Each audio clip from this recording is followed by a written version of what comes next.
Bienvenidas y bienvenidos a Cambio 2030. El día de hoy vamos a hablar sobre el Objetivo de Desarrollo número 5. Como saben, el tema de género es transversal en todos los ODS que tenemos en la Agenda 2030. Por eso es importante retomarlo como un punto importante que tenemos que trabajar como hombres y mujeres para disminuir las brechas de desigualdades que existen hoy en día en el mundo. ¿Qué opinas al respecto, Carolina? Sí, sin duda uno de los objetivos más importantes a nivel mundial por una realidad.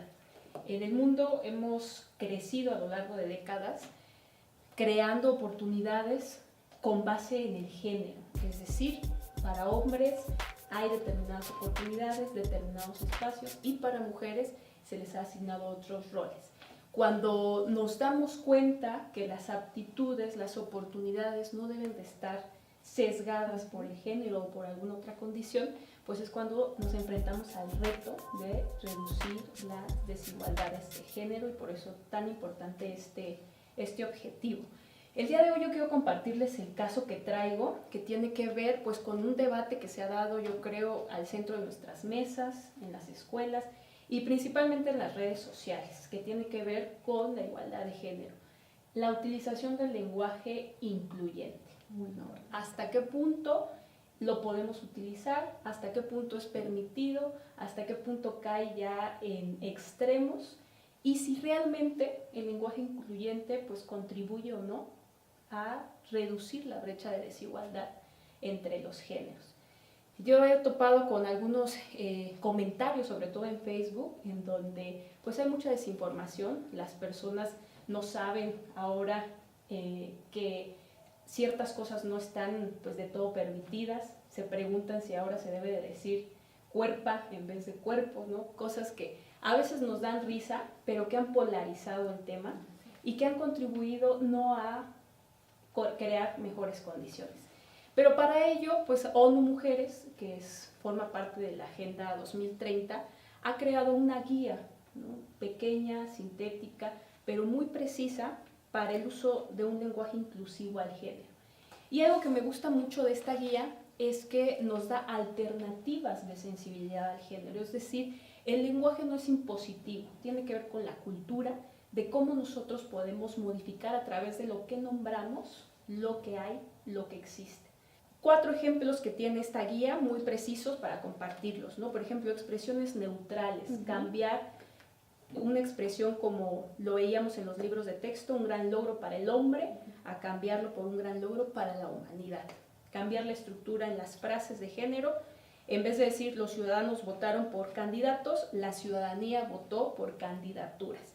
Y el que más hemos utilizado, los femeninos y masculinos, los afectados recibirán una indemnización, los afectados hombres y mujeres, visibilizamos ambos sexos, recibirán una indemnización. Y algo que me gusta mucho, la voz pasiva y la voz activa. Pasar de decir se le dio voz a las mujeres a decir las mujeres tomaron la palabra. Y esto tiene que ver con algo muy específico. Decir no a los estereotipos de género. Esto tiene que ver con algo que hemos escuchado. Las mujeres calladas se ven más bonitas. Se ven más bonitas, ¿no? Y es tan común escuchar ese tipo de frases que a veces inconscientemente y conscientemente no nos damos cuenta que hay una desigualdad o no hay una visibilización en el tema de las mujeres. Y es importante cómo estos estereotipos también producen ciertas historias o ciertos conceptos de las personas, hombres y mujeres, en donde ya etiquetan pues por cómo están, por cómo hablan, cómo se ven. ¿Qué opinas al respecto, Carla? Hace tiempo alguien me dio un consejo que era cambia tu manera de pensar para que cambies tu manera de vivir. Y creo que estos cambios en el lenguaje, que si bien distan mucho de lo que hemos escuchado que es canzón como todas y todos o todes, que hay un debate muy fuerte, claro, sobre todo como tú decías en redes sociales, creo que el hecho de que nosotros nos informemos acerca de lo que tú nos acabas de comentar, que nos podemos informar en ONU Mujeres también, creo que sí puede hacer un cambio en nuestro pensamiento más que en la manera en la que hablamos. Porque como pensamos vamos a actuar, ¿no? Entonces no es solamente incluir a las mujeres o a todos en el lenguaje, sino en nuestra vida diaria. Entonces yo me iría con eso, el cambia tu manera de pensar para cambiar tu manera de vivir, creo que puede aplicar perfecto en el lenguaje incluyente. Incluso hubo ahí un debate en las redes sociales también, como mencionas, que comentó la Real Academia, ¿no? De que no estaba permitido, o no como se estaba utilizando el lenguaje incluyente y la diferenciación entre las palabras. Pero creo que es bien importante. En alguna ocasión estábamos nosotros en una conferencia, en una plática, íbamos a recibir un taller y llega la tallerista y que iba a hablar precisamente del tema de género. Habíamos hombres y mujeres. Y llegó saludando y diciendo, buenos días a todas, ¿cómo están? Habiendo hombres en el grupo, ¿no? Pues hubo cierta incomodidad y empezó ahí su conferencia. ¿No? Es decir, ¿verdad que se siente raro que a todas nos pongan en la misma bolsa cuando podría ser buenos días a todos, mujeres y hombres, ¿cómo están? Entonces es un tema interesante que tendríamos que trabajar. En este sentido, pues bueno, hay mucho trabajo que hacer. ¿Cuáles serían o cómo estarían estas recomendaciones aplicadas a una agenda de género transversal y que pueda abonar a un mejor desarrollo? Sin duda, centrar en el centro de nuestra forma de hablar a la persona. Es decir, no replicar estereotipos o formas del lenguaje que asignan roles a determinado género. El que yo puse hace un momento es un claro ejemplo, pero hay muchísimos más, y sobre todo en una cultura mexicana en donde el sexismo está muy marcado en nuestra forma de hablar. Entonces, cuando nosotros asumamos que a través de lo que hablamos estamos generando un cambio cultural, vamos a mostrar mucho más respeto hacia la diversidad de personas, ¿no? Sin duda. Y para terminar, también la Real Academia Española ya aceptó que se pueda nombrar ministra, ¿no? a una persona cuando no daba mucho margen de ceder a sus reglas. Eso da muestra del gran cambio que debe de existir a nivel de lenguaje y cultura en el tema de género. Carla, tú traías unos casos muy interesantes. Cuéntanos. Sí, es un caso acerca de hacer visibles a las mujeres. Sabemos que en los países en vías de desarrollo, a mí me gusta llamarlos del sur global, las mujeres generan el 60 o el 80% de la comida que se consume, no solamente en sus comunidades, sino incluso en el mundo, por las importaciones y exportaciones.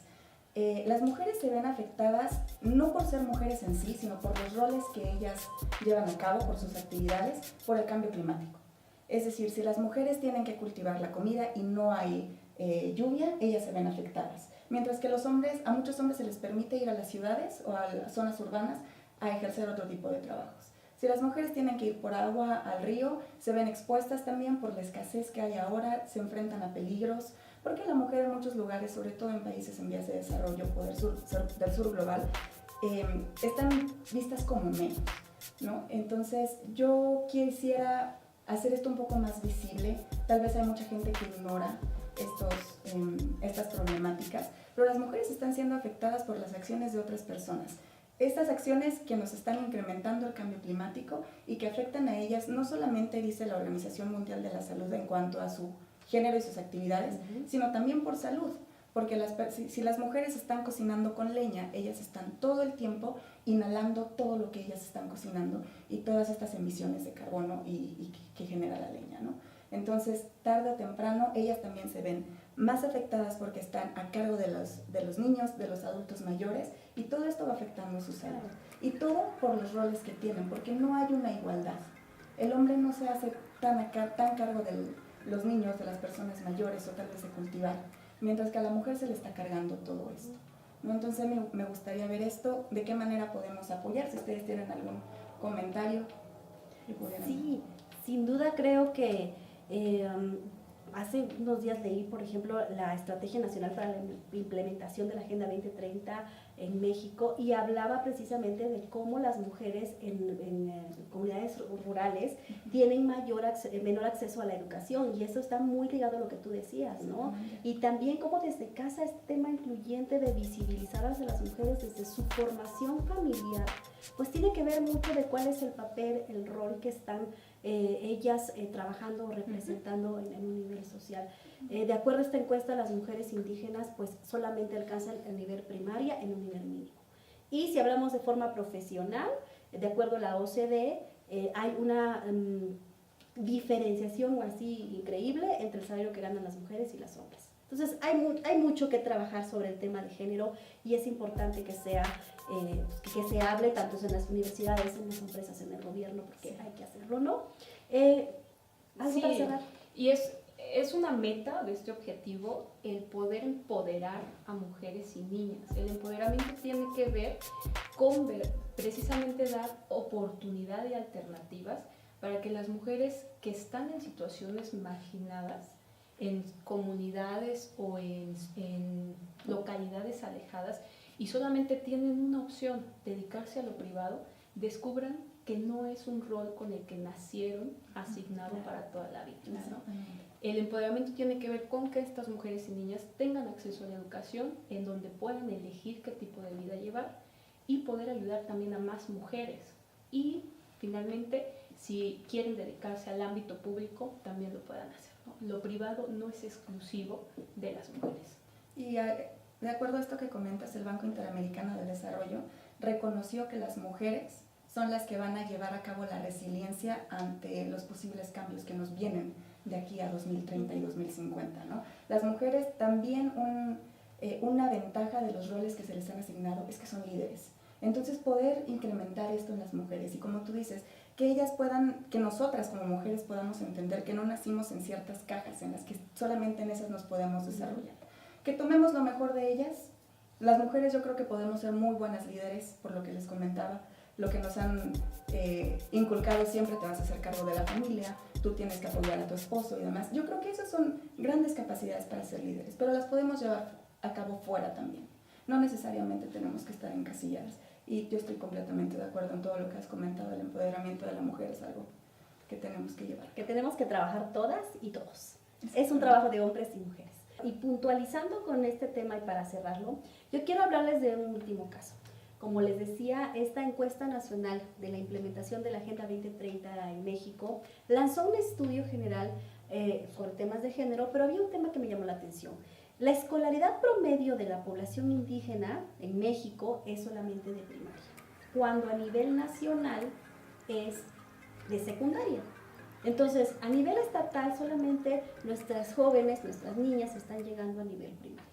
Es un tema complejo, ¿no? ¿Qué está pasando en nuestras comunidades que nos está permitiendo que nuestras niñas continúen en sus estudios? Y tiene que ver mucho con lo que hemos platicado, desde los estereotipos, desde los roles, desde la carga social, cultural que se le heredan a las niñas, de ir, a ver, te voy a formar para que seas la ama de casa, para que cuides a los hijos, para que sepas a cocinar, ¿no? A hacer las tortillas, que eso es lo que te corresponde. Pero eso está creando una brecha de educación muy fuerte en nuestro estado y en nuestro país. Porque no solamente estamos hablando de Oaxaca, se trata caso de Guerrero, de Chiapas, de otros estados que están en la misma dinámica con la que nos encontramos.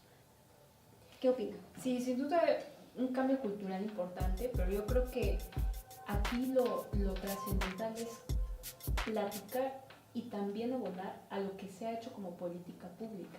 Ha sido muy cuestionado, por ejemplo, medidas como becas para adolescentes que están para continuar su nivel primaria, secundaria, inclusive en nivel universidad. También hay una deserción de mujeres muy importante, pero ello nos refleja que tiene que haber medidas de compensación para que aquellas que no tienen acceso y tengan acceso, como que es preferible que en casa las pongan a trabajar, las pongan a dedicarse al hogar, porque si no, no hay subsistencia de su familia, a que preferir mandarlas a la escuela, ¿no? Entonces, a esas edades, la vulnerabilidad es mucho mayor. ¿Por qué? Pues porque se está en una etapa de crecimiento donde apenas se está forjando identidad, lo que se quiere de la vida, ¿no? Y cuando solamente ven un micro espacio como mundo, no pueden tener esta perspectiva que les permite ver que se pueden crear más oportunidades. Más oportunidades. Y yo creo que es todo un sistema, ¿no? Porque es mucho más complejo de lo que podríamos pensar. Tal vez uno en la ciudad no puede dimensionar todo lo que se enfrentan las mujeres indígenas o las niñas indígenas, pero no solamente se enfrentan al machismo, sino que muchas veces son madres a muy, muy temprana edad, ¿no? Entonces, te haces cargo de la casa y del niño o estudias, ¿no? Yo sí creo que puede haber un cambio, pero hay que también educar a los hombres. Por ejemplo, les puedo contar el caso de mi abuelo. Mi papá tuvo 2 hermanas y mi abuelo decidió que la niña más chiquita no iba a estudiar por ser mujer, ¿no?